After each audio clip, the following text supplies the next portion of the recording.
Dari beberapa rival timnas Indonesia, mungkin hanya Malaysia dan Thailand yang sudah sangat jarang bertemu. Hal ini terjadi karena tim-tim tersebut memiliki nasib berbeda di setiap turnamen yang diikuti. Misalnya, di babak ketiga kualifikasi Piala Dunia, saat Indonesia masih bersaing, dua negara tadi malah tidak lolos di babak tersebut. Hal yang sama juga berlaku di ajang Piala AFF. Meski Indonesia, Malaysia, dan Thailand ikut, tapi timnas belum mendapatkan kesempatan lagi untuk bertemu salah satu dari dua tim tadi. Hal inilah yang membuat fans penasaran bagaimana jadinya jika skuad terbaik timnas Indonesia bermain melawan Malaysia atau Thailand. Namun rasa penasaran itu tampaknya akan terjawab di FIFA Matchday tahun ini. Itu terjadi karena ada rencana Indonesia mau mengundang dua tim untuk diajak beruji coba. Dua tim itu adalah Malaysia dan Lebanon. Lantas bagaimana awal ceritanya? Berikut ini adalah jawabannya.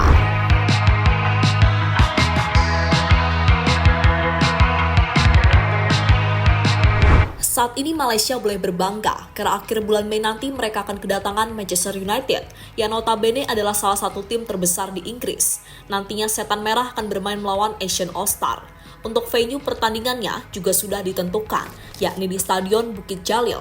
Stadion yang sangat pantas untuk menggelar pertandingan besar karena stadion itu memiliki kapasitas sekitar 85.000 penonton. Harusnya dengan kapasitas banyak itu, fans yang hadir akan penuh karena yang datang bukanlah tim kaleng-kaleng.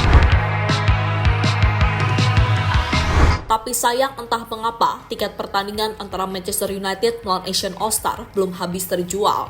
Mungkin saat ini baru sekitar 80% yang terjual, padahal penjualan tiketnya sudah dilakukan jauh-jauh hari. Ada beberapa alasan mengapa belum habis. Alasan pertama adalah mahalnya tiket yang dipatok oleh VALV.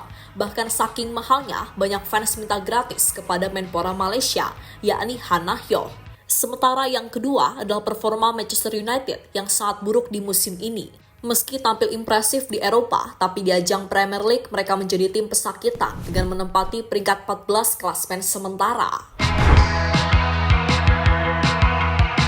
Di sisi lain, sejatinya Malaysia tidak berdiam diri karena sebelumnya mereka sudah berusaha agar pertandingan melawan Manchester United tiketnya cepat habis.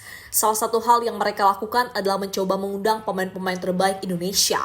Contohnya adalah Jay Itzas dengan mengundang Bang Jai, maka Indonesia pastinya juga akan berminat untuk datang langsung menyaksikan laga Manchester United di Malaysia. Karena di sana Bang Jai akan ikut bermain, yang notabene adalah idola dari fans Garuda. Sayangnya cara itu gagal karena Jay Itzas lebih memilih fokus membela timnas Indonesia dibanding harus melawan Manchester United. Indonesia siap tantang Malaysia di Stadion GBK. Saat Malaysia sibuk menjual tiket, tiba-tiba ada kabar mengejutkan yang datang dari salah satu media ASEAN, yakni Se-Asia-Go. Media itu mengatakan jika Indonesia berencana mengundang Malaysia dan Lebanon untuk menggelar turnamen mini, nantinya tuan rumahnya adalah Indonesia. Untuk waktunya diperkirakan pada FIFA Matchday di bulan September, dan semua ini masih tergantung apakah Indonesia lolos ke putaran keempat atau tidak. Meski nantinya lolos, harusnya pertandingan melawan Malaysia dan Lebanon tidak mengganggu persiapan timnas. Alasannya adalah karena jadwal Indonesia di bulan September masih kosong, sementara babak keempat kualifikasi Piala Dunia akan dimainkan pada bulan Oktober. Jika pertemuan itu jadi digelar, hampir dipastikan tiket yang dijual bakal langsung ludes. Alasannya adalah karena fans Garuda sudah sangat lama tidak menonton pertandingan melawan Malaysia. Mereka pasti penasaran bagaimana jadinya skuad terbaik timnas dipertemukan dengan Harimau Malaya. Sehingga faktor inilah yang membuat PSSI begitu mudah menjual tiketnya. Soal ini bisa menjadi pelajaran bagi Malaysia, karena selama ini mereka selalu kesulitan bagaimana caranya agar tiket dalam sebuah pertandingan cepat habis.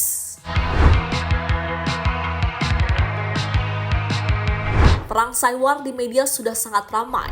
Soal pertemuan antara Indonesia melawan Malaysia, hal ini ternyata menjadi momen yang sangat ditunggu oleh Tom Haye. Pemain berusia 30 tahun tersebut penasaran bagaimana rasanya bermain di Derby Nusantara. Hal itu pernah Haye katakan di podcastnya sendiri, yakni The Haye Way. Saya mempunyai beberapa mimpi tentu saja bersama timnas. Sebenarnya mereka timnas memiliki derby yang nyata melawan Malaysia. Tidak, tentu saja akan menyenangkan memainkan permainan itu, kata Tom Haye pada podcastnya.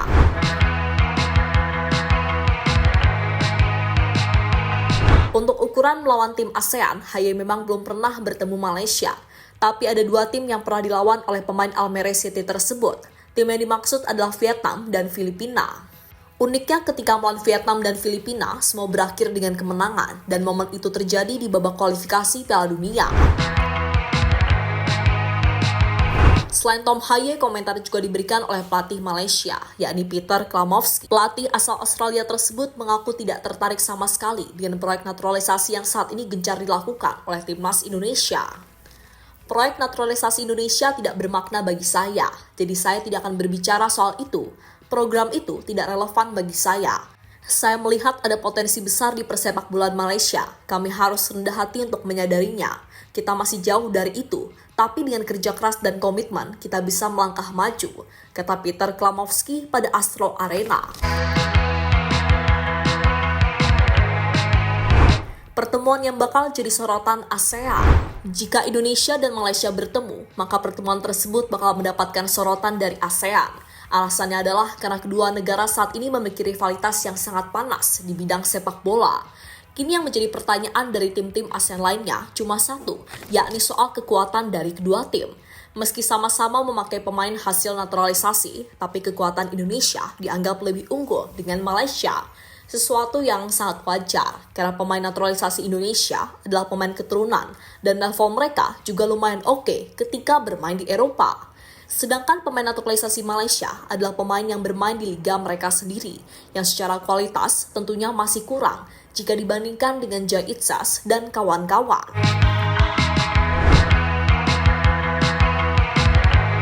Tapi kembali lagi, bola itu bundar dan semua masih bisa terjadi. Meski Indonesia diunggulkan, tapi bisa saja Malaysia tampil mengejutkan.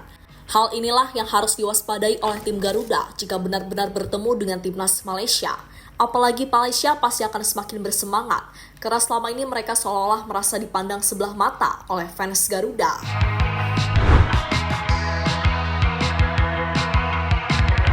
Sementara itu dari Malaysia dan Lebanon, sebelumnya timnas Indonesia juga dirumorkan bakal bermain melawan Rusia.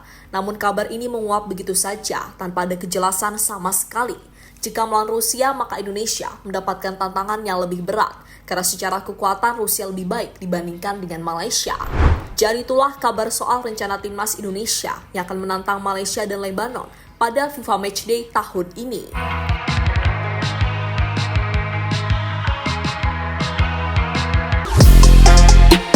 Halo, izin iklan sebentar ya guys. Jadikan ruangmu bernuansa timnas. Temukan beragam poster dinding, sepak bola dan timnas dengan desain menawan, kualitas premium dan harga yang tidak akan menguras kantong. Segera klik link Shopee di deskripsi video ini dan dukung timnas dengan sepenuh hati. Mulai dari dinding rumahmu.